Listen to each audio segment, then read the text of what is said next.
Hi guys, it's John Gelato here at Universal Studios Hollywood for one of their coolest events they ever thrown, Universal Studios Fan Fest Night. It's an after-hours event that goes till 2 in the morning. They've gone all out with themed food, character meet and greets, and special shows. But if you know me, you know Back to the Future is one of my all-time favorite movies. I cannot wait to meet Marty and Doc and even get a photo with the DeLorean. And they didn't roll out the red carpet for this event, it's the purple carpet. So what are we waiting for? There's so much food to eat, so many characters to meet, so let's go! So we just jumped into Super Nintendo World, and for FanFest, this place is just extra special because there's a meet and greet with Yoshi. Yoshi isn't in any of the Universal parks, so it's really special and really cool. Loved meeting him. He was so cute, green, friendly, big. And you know, I had to take a crazy selfie with him. Oh yes, right here, thank you. And as I was saying, you search for little Yoshi hidden eggs. It's this little cool scavenger hunt just for FanFest. And if you find them all, you'll get to meet either a pink Yoshi or a blue Yoshi. Yoshi didn't show up just to wave, he brought food. He has 2 limited edition menu items, and you know, I had to get both. First up, Yoshi Smoothie has green apple and honeydew and a little milk to make it creamy. Also put honeydew syrup and whipped cream on top. Okay, that is really sweet and really artificial, like the green apple taste. I taste it. I do like how it's really creamy, but I am really disappointed in this drink. It's just way too artificial and way too sweet, like. So this is the Yoshi Fettucini Alfredo. Has chicken, mushrooms, broccoli, and on top there's a little bread that looks like a Yoshi egg. This is actually really good. The sauce, it's rich and creamy. Kind of have this herby garlicky flavor going on. Pasta is a little overcooked, but overall I think it's a really nice solid dish. Let me try the little egg bread. Oh, that's good. Soft, warm, and really adorable. You can't go wrong with fettuccine.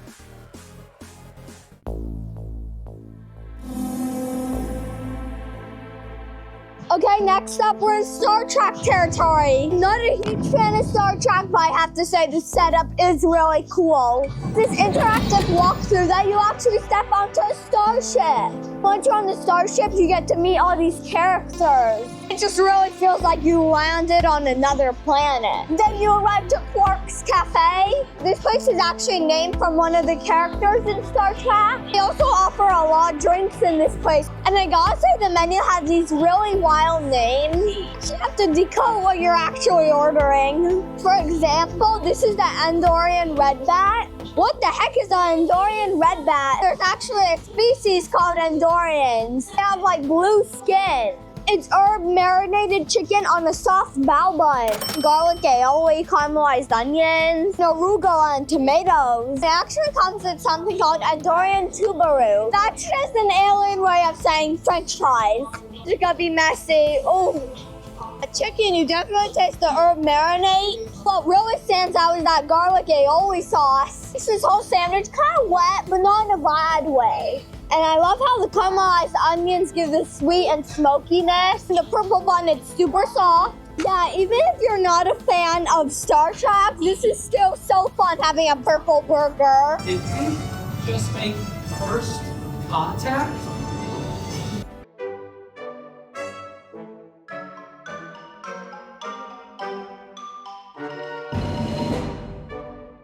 Okay, now we're here at Harry Potter World, and like at FanFest nights and at night, it's just like there's a different spark in the air. The lights, the music, the castle, it just feels like you're stepping into the world of Harry Potter. And for FanFest nights, they're doing this really special show called Hogwarts Always. It's a beautiful projection show that uses the Hogwarts castle for the backdrop. And there's a cart selling some house-themed churros. Each house has their own flavor. We sell 2 at a time. It depends which teams are playing. So tonight it's Gryffindor versus Ravenclaw. Of course I went with Gryffindor. I mean, come on. Sweet and fruity, and that frosting's really good. but it is so dry and so dense, which you do not want churro dense, I can tell you that. A good churro should be fresh, and yeah, this one just isn't. This thing is good. Okay, next up, I got the pasty. It's like an empanada, but British. Think of it like a British ham pie. It's filled with beef, potatoes, and peas. Oh, look at that. Oh yeah, just as expected, that pie crust so flaky and soft, and inside it's very meaty. The flavor is kind of mellow. I like the potatoes and the peas. Yeah, this is a really solid snack.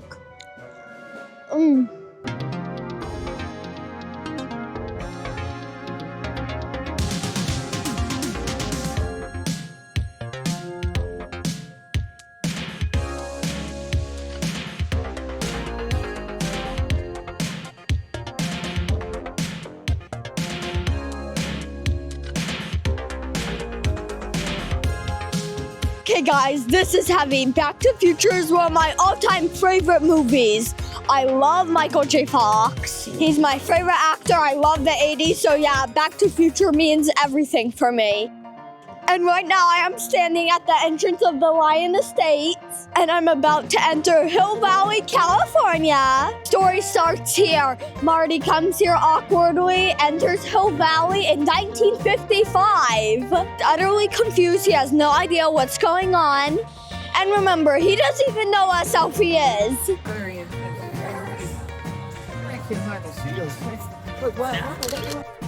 And as you enter, bam, there's the clock tower. And it's right here where they filmed the most iconic movie of the 80s. Hey, buddy! Remember us? Oh! Where's my $300 you owe me? Oh! Hey! Guy! Separate. Oh. I'll be back in an hour, and you better not be. Hey, thanks. I really appreciate it. What's your name? Wait, Goldie. Hey, wait, you're gonna be mayor. There's all these characters running around. You get to take photos, videos, even follow them.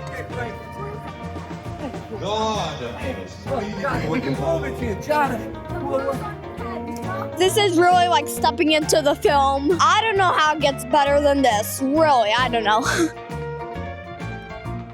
And just when I thought it can't get better, they have a whole Back to the Future Fan Fest menu. This is a time machine milkshake, and it definitely stands out. It has that retro diner vibe with that blue raspberry sauce. Oh, ice cream, whipped cream, edible glitter, and a cherry on top. Cheers. So nice, cold, creamy. Definitely tastes that blue raspberry syrup. It gives a nice extra flavor. And I like how the shake isn't like too thick. Like sometimes milkshakes are just too thick. So yeah, I like how this matches the vibe of the diner and just the 50s style. If you have a sweet tooth like me, you'll probably enjoy this shake. Yep, this is really good. And of course, a nice classic cherry on top.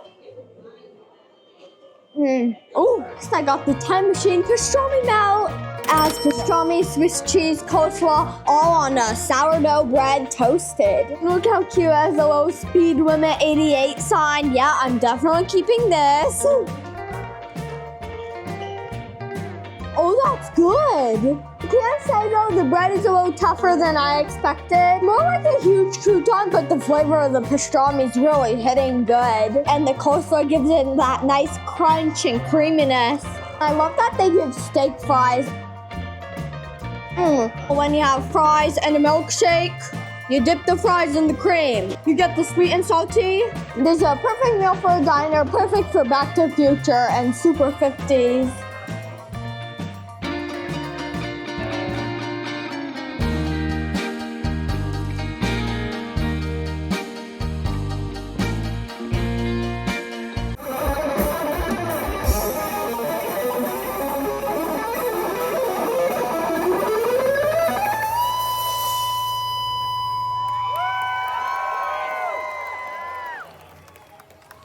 I am sorry, but that was just too darn loud.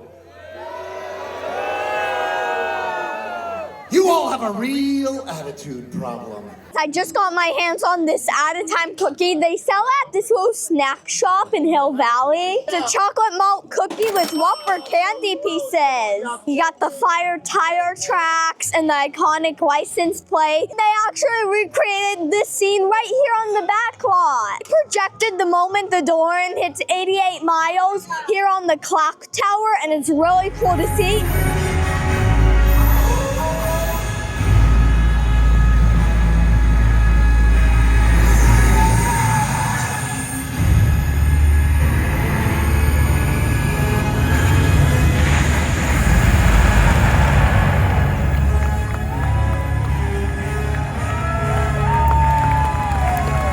You see the lightning strike and all the buildings illuminate. Sparks shoot out of the clock tower. Yeah, this cookie's like a tribute to one of the coolest moments in movie history.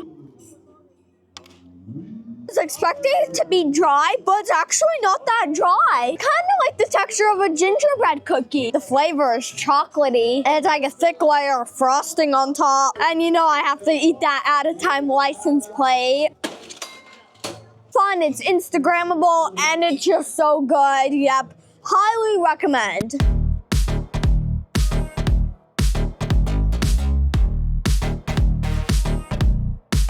And look at this, you can actually take a photo with Doc's dog Einstein, and he's just chilling in the DeLorean.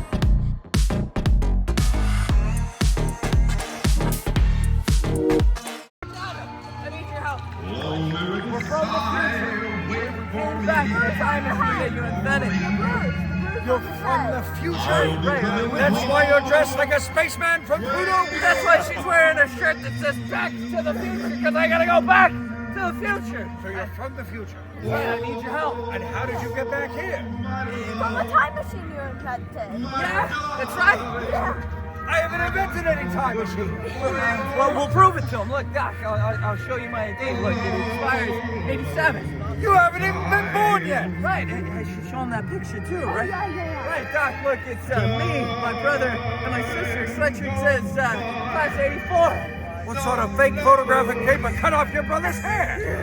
Doc, you gotta believe it. I have no time for practical jokes this evening. Good night, future boy. Wait, Marty and Doc do this whole scene on the stairs, and it's kind of hilarious. This clock tower is a piece of history, and I just feel so lucky standing in front of it. Like, really? God. Look, Doc, we can move it to you. Jot it. That happened this morning. I fell, hit my head on the edge of the sink, came up with the idea For the flux capacitor. which is what makes time travel possible. Yeah, I'm so glad you were here. All right, so suppose I believe you, future boy. Plutonium. 1.21 gigawatts. Plutonium? Where am I supposed to find plutonium in 1955? 1.21 gigawatts. Say that again. 1.21 gigawatts. Say that one more time. 1.21 gigawatts. Now say it backwards. 1.21 gigawatts. Unbelievable. You should help him with the science. How do we produce 1.21 gigawatts of electricity without plutonium? Are you kidding? The only problem with lightning is you never know when or where it's ever going to strike.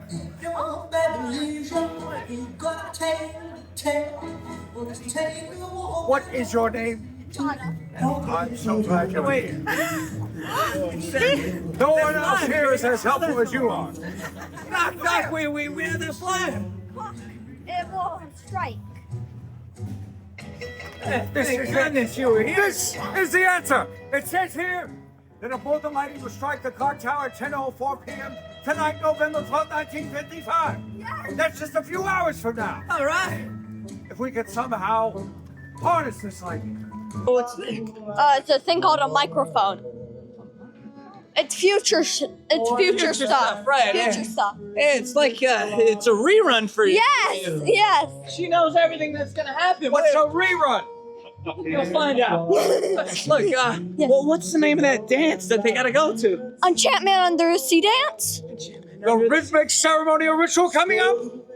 Yes. That's right, Doc. That's where they kiss for the first time. All right, kid.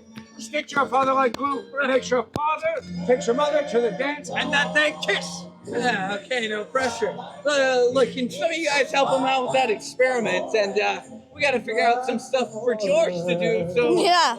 that history. Yes. The Enchantment under the sea dances tonight. Yeah, that's about to happen. Look, Do the big ceremonial ritual. Yes.